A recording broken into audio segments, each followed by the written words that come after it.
Hindi pa rin pwede magkamali. Kailangan pa rin mag-ingat. Sino kaya ang unang magpupul ng trigger? Okay, nandun niya Avatar sa Guardian. Nahuli yung dalawa.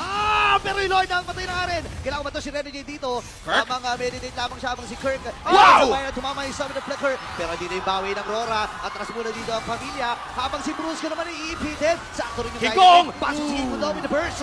Namatay itong si Demon Kite. Si Eagle naman mula kay Super Friends. And this time, si King Kong. Ngayon, nilaban na nga rin ng Onyx Philippines. Sila mag-examine force. Ang goal lang nalaman nila dito ay papagsakin kagad yung Lord. Habang yung Torrent dun sa may bandang itaas at sa may bandang ibaba ay buhay pa rin. Pero may habulan pa rin nagaganap. Binahabol pa rin din si Ren and si King Kong. 1-for-1 magiging laban. Edward? Pero dito si Edward. Sutulong na nga rin. At nakakuha. Nakapag purple buff naman dito si King Kong. But Ren and Jerry with a concealed play. Si Bruce kung mukhang makikita si Super Friend. Makakalipad nga pa palayo. Okay, napasya kay Sige Eagle na na nga! pero may ipita na si Gana. Habang sa Guardian, dalawa na huli doon. Habang si Gord, nalaban na nga rin si Eagle sa may madalikuran. Nakapatay na kagad si Yue. Bruce ang nakatumba. Dalawa ang namaalam para sa Onyx Philippines.